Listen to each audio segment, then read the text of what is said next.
Welcome to the guided tour of Hogwarts, home of wizards and witches in training. Use your arrow keys to look ahead, left and right as you take in the sights. You may wish to pause here and there at stopping points to take a closer look, but do try to keep up with me. Our first stop is the Gryffindor House Common Room. You may remember when Percy led Harry, Ron and Hermione here for the first time the day they arrived at Hogwarts. On the right is where Hermione placed Neville under a full body bind when he tried to stop her, Ron and Harry from sneaking out after curfew and risking Gryffindor house points. Poor fellow.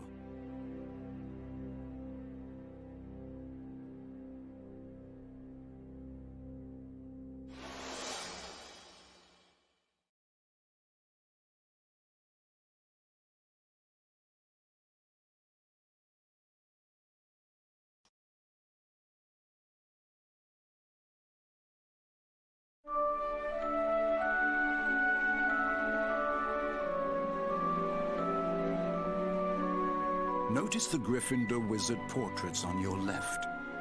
On the right is where Harry and Ron sat beside the fireplace during the Christmas holidays, and Harry received his sweater from Mrs. Weasley.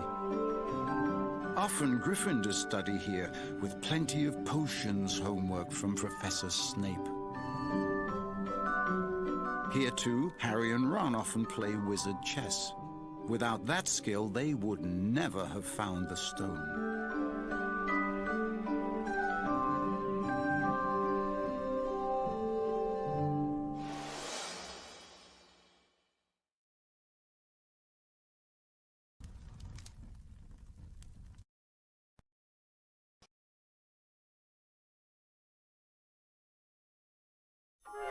In front of you on the left are more places for Gryffindors to relax, study and socialize. At day's end, Gryffindors observe curfew by retiring to their dormitories, conveniently located up the staircase on your right. At least that's what they're supposed to do. Let's take a look, shall we? Follow along. Do try to stay with me and watch your step. It's up these stairs that you will find both the boys' and girls' dormitories of Gryffindor House.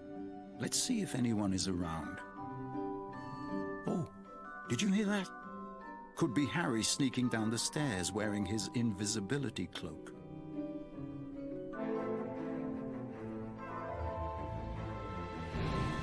Well, the Gryffindor boys don't seem to be here right now. This is where first years Seamus, Neville, Ron and Harry turn in for the night. Or at least for a while. Remember when Harry snuck out with his invisibility cloak and found the mirror of Erised? Now don't you get any ideas from that.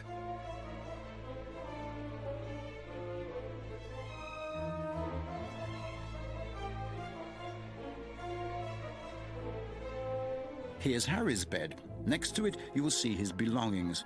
And over on the right are his wizard robes and scarf.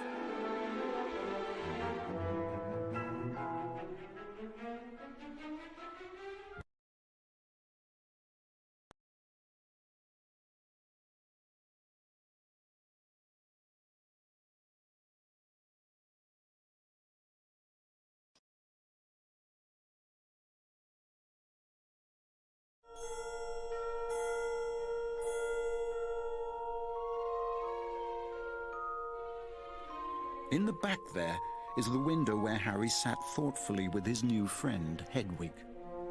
This is where Harry's best friend Ron sleeps. And, oh, there is a Gryffindor lurking about. So sorry to disturb your afternoon cheese.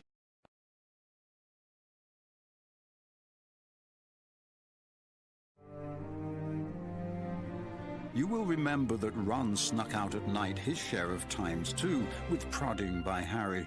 Of course, Filch would gladly recommend detention in the Forbidden Forest as a reward for sneaking around after hours, as he did for Ron, Harry, Hermione, and Draco. Keep that in mind if you stray off.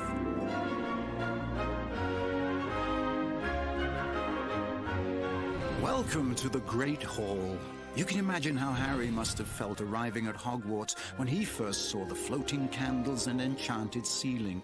To your left and right, notice those creatures lining the room. On your right is the table where Gryffindors sit. To their right is Ravenclaw's table. To your left are the Hufflepuff and Slytherin tables. I see they've adorned the hall for Christmas. Lovely, isn't it?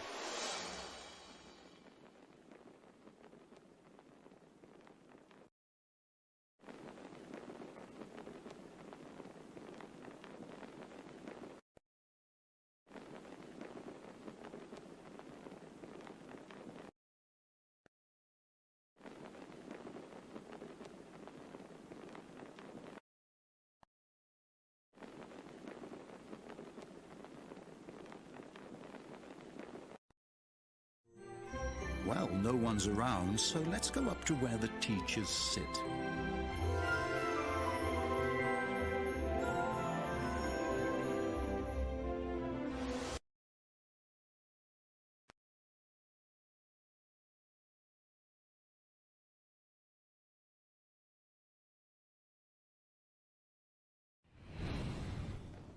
Now you're seeing the same view as Professors Dumbledore, McGonagall, Snape and Quirrell. What a marvelous Christmas tree. Professor Flitwick levitated the ornaments to the top of the tree with his famous swish and flick. It can take many years to sit in Dumbledore's chair, and I personally don't have several hundred years to spare. There were so many memorable moments here in the Great Hall. Harry, Ron and Hermione being sorted into Gryffindor. The owl that brought Neville his Remembrall. The time Seamus blew up his water trying to turn it to rum. And the momentous day that Gryffindor took the House Cup. Well, it's here that our tour of Hogwarts comes to a conclusion.